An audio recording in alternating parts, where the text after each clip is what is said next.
एक समय में हमारी दुनिया में डायनासोर का राज था। वे चलते थे जहां हम चल रहे हैं। इसी हवा में सांस ली, इसी धरती पर लड़ाई लड़ी। इन दैत्याकार बड़े विचित्र डायनासोर ने करीब 14 करोड़ सालों तक इस धरती पर राज किया। इन डायनासोर की कई हजार प्रजातियां थीं। इनमें से कुछ शाकाहारी थे, कुछ मांसाहारी, तो कुछ डायनासोर बहुत ही शांत स्वभाव के थे। वही कुछ डायनासोर बहुत ही हिंसक और खतरनाक थे। ये उस समय के सबसे सफल जीव थे। लेकिन फिर अचानक ऐसा क्या हुआ? आखिर वो कौन सी घटना थी जिसने इनका नामो निशान ही मिटा दिया? इसे जानने के लिए हमें करोड़ों साल पीछे जाना होगा और डायनासोर के उस अंतिम दिन को करीब से देखना होगा। तो आइए चलते हैं आज से 65 मिलियन साल, यानी कि 6 करोड़ 50 लाख साल पीछे। आज से करीब 6.5 करोड़ साल पहले धरती पर मौसम सामान्य था। चारों ओर सूरज की रोशनी बिखरी हुई थी। लंबे लंबे पेड़ों से टकराती समुद्र की ठंडी हवाएं और चारों तरफ डायनासोर के चिल्लाने चिंगारने की आवाजें। जब ये सारी डायनासोर प्रजाति बड़े ही आराम से धरती पर अपना जीवन बिता रही थी, तब 10 करोड़ साल पहले ही इनकी किस्मत लिखी जा चुकी थी। 10 करोड़ साल पहले एक छोटा एस्ट्रॉयड का टुकड़ा जो सुदूर अंतरिक्ष से आ रहा था, वह पृथ्वी से लगभग 20 करोड़ मील दूर मंगल और बृहस्पति के बीच बने एक क्षुद्र ग्रह बेल्ट में घूम रहे एक बड़े एस्ट्रॉयड से जा टकराता है। इस टकराव से उस बड़े एस्ट्रॉयड की दिशा बदल जाती है और वह क्षुद्र ग्रह बेल्ट से निकलकर सीधे पृथ्वी की ओर 22,000 मील प्रति घंटे की रफ्तार से बढ़ने लगता है। जब यह एस्ट्रॉयड पृथ्वी से 3,84,000 किलोमीटर की दूरी पर था, तब धरती से शायद डायनासोर का अंत ना होता। यदि यह एस्ट्रॉयड पृथ्वी के उपग्रह चांद से टकराता, लेकिन नियति को कुछ और ही मंजूर था, इसलिए यह बड़ा एस्ट्रॉयड चांद के बहुत नजदीक से गुजर गया। 40 किलोमीटर के व्यास वाला 2 ट्रिलियन मेट्रिक टन का यह एस्ट्रॉयड प्रत्येक सेकंड के साथ साथ धरती के करीब बढ़ता जा रहा था। यह एस्ट्रॉयड जब पृथ्वी के वातावरण के संपर्क में आया तो इसकी रफ्तार एकाएक 70,000 किलोमीटर प्रति घंटा हो गई। पृथ्वी के वायुमंडल में घुसते ही घर्षण की वजह से यह एक भयानक आग के गोले में बदल गया। यह इतनी रफ्तार से धरती की ओर बढ़ रहा था कि सिर्फ 4 मिनट में इसने अटलांटिक ओशियन को पार कर लिया। इसकी चमक इतनी अधिक थी कि धरती पर टकराने से पहले ही हजारों जीव आग के इस दहेज के गोले को देखकर पूरी तरह अंधे हो चुके थे। ये जीव उस उल्का को देख नहीं पा रहे थे, लेकिन वह उसकी भयानक गर्मी को महसूस कर रहे थे। कुछ ही क्षण में यह एस्ट्रॉयड मेक्सिको की खाड़ी के पास जमीन से टकराता है और लगभग 35,000 डिग्री सेल्सियस की ऊर्जा वाला एक भयंकर विस्फोट होता है। इस टकराव का विस्फोट लगभग 10 हाइड्रोजन बम के विस्फोट के बराबर था। यह विस्फोट इतना शक्तिशाली था कि इसके टकराते ही धरती की लाखों टन धातु अंतरिक्ष में चली गई। टकराव वाली जगह पर एक 180 किलोमीटर चौड़ा और 20 किलोमीटर गहरा गड्ढा बन गया। विस्फोट के कारण इस गड्ढे का सारा मेटल और पत्थर आसमान में धूल के बड़े बादल में बदल गए।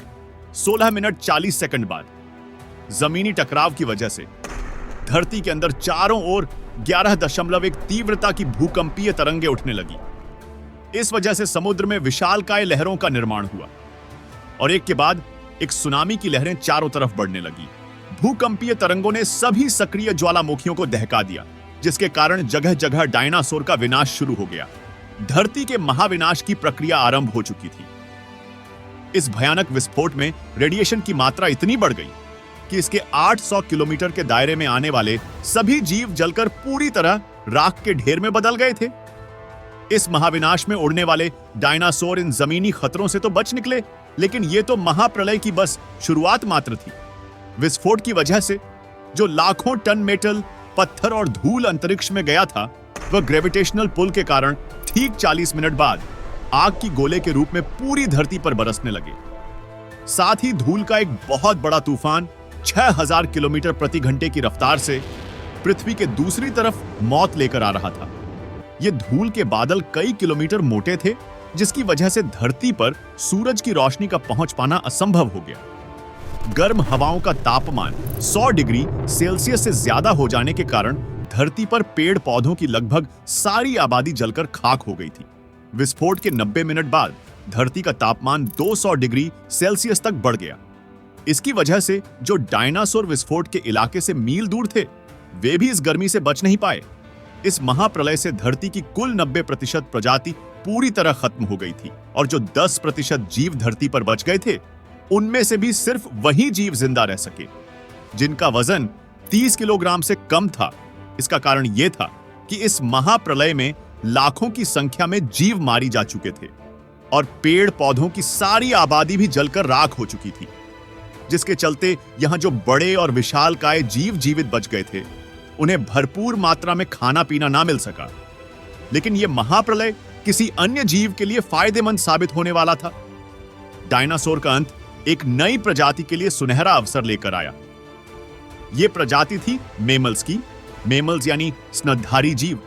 इन्होंने खुद को इस महाविनाश से बचा लिया था।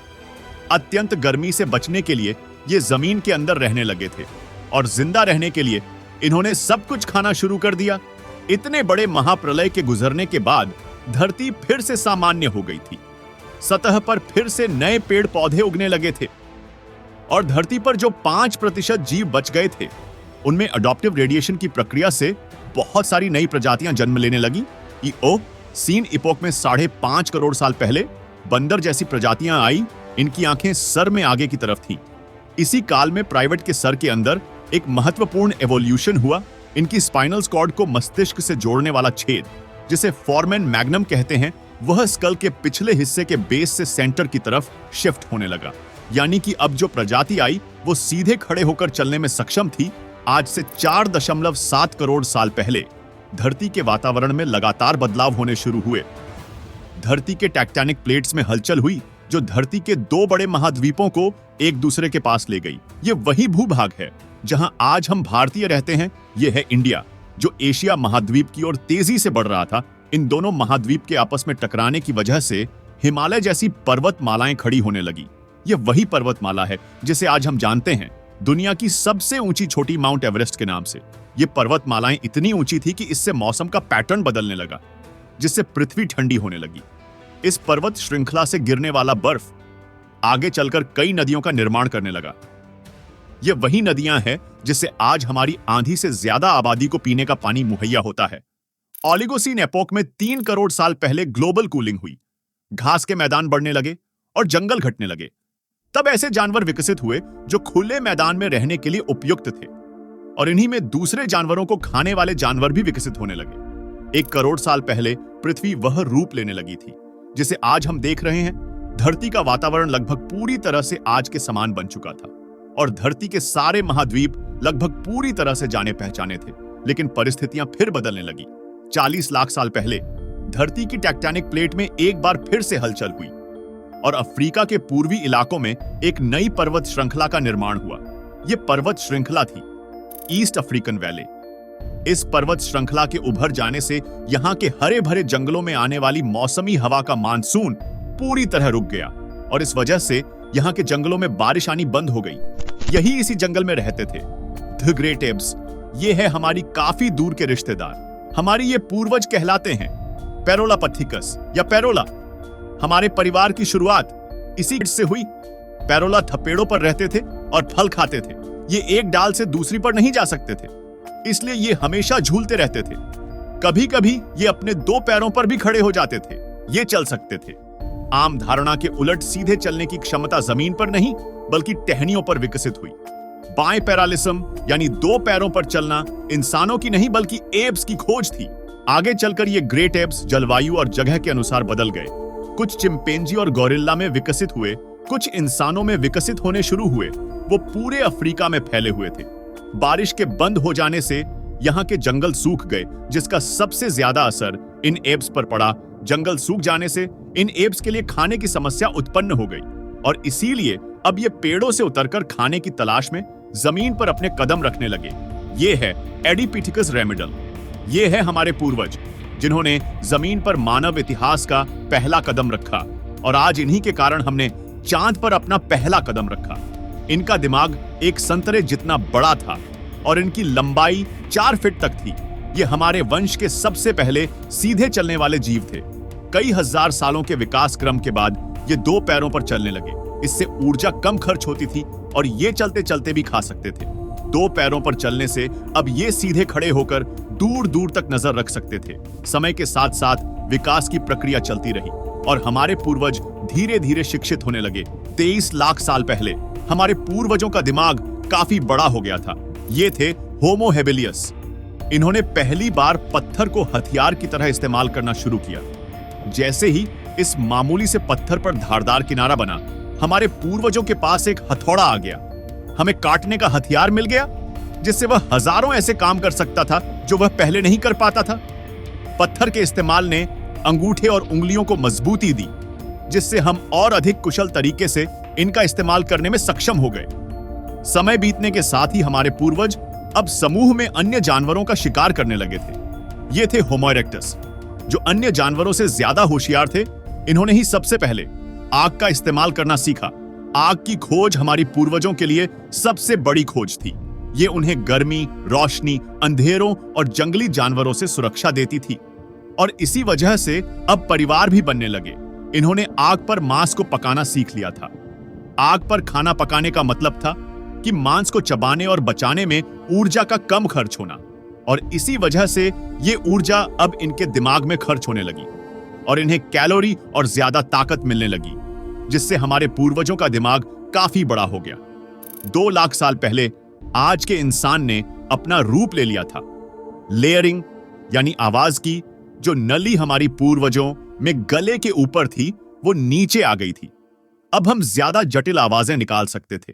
हमने बोलना शुरू कर दिया था। पहली बार कोई जानकारी एक से दूसरे इंसान तक या एक से दूसरी पीढ़ी तक पहुंचने लगी थी। यही वो आखिरी विकास क्रम था, जिसके बाद विकसित होकर हम बने। हम यानी होमो सेपियंस 1 लाख साल पहले इंसान कहीं भी जा सकता था। हमारे पास फुर्तीले हाथ और प्राचीन हथियार थे। हम बात कर सकते थे, आग को काबू में रख सकते थे। अब हम अपने अफ्रीकन घर को और बड़ा कर सकते थे। महाद्वीप यानी कॉन्टिनेंट खिसके तो अफ्रीका और यूरेशिया जुड़ गए, और उससे बनी एक बहुत बड़ी जमीन जिसका नाम था एफ्रो यूरेशिया। इंसानों के दूर दूर जाने से बहुत बड़ा बदलाव आया। अब हम एक महाद्वीप से दूसरे महाद्वीप में रहने लगे। इसकी वजह से हम उन चीजों से बचे हुए थे जिसकी वजह से वानरों के मुकाबले दूसरे बड़े स्तनधारी हमेशा के लिए खत्म हो गए। करीब 50,000 साल पहले आइस एज शुरू हो गया और नॉर्थ पोल से आगे बढ़ने लगा। उसी वक्त इंसान चाइना और ऑस्ट्रेलिया तक पहुंच गया था। 30,000 साल पहले इंसान पहली बार यूरोप पहुंच गए। जब बर्फ अपने चरम पर थी, तब इंसान अपनी खोज में नॉर्थ ईस्ट साइबेरिया के बर्फीली टंडा तक पहुंच गया। आइस एज के इतने कठिन दौर में भी इंसान हर उस हुनर का विकास कर रहा था जिससे कि वो सच्चे मायनों में इंसान बन सके। हमने खुद को उस माहौल में ढाल लिया। हम ज्यादा समझदार हो गए। उसके बाद हमने पूरी दुनिया में अपनी बस्तियां बसा ली। समुद्र किनारे से पहाड़ की चोटियों तक, हरे भरे मैदानों से लेकर पथरीले इलाकों तक, हर जगह इंसान थे। हमारा हुलिया त्वचा, बाल और आंखों का आकार जलवायु और जगह के अनुसार बदल गया। हमने अपनी आवश्यकता के हिसाब से खेती शुरू की और जानवरों को पालना शुरू कर दिया। हमने कस्बों और शहरों का निर्माण शुरू किया। उसके बाद हमारी सभ्यता और संस्कृति का जन्म हुआ। हमने विज्ञान और गणित का इस्तेमाल शुरू किया, जिससे हमें भविष्य में जाने के लिए ऊर्जा और तकनीक मिली। यह है हमारा समय। अब हम पूरी तरह विकसित हैं।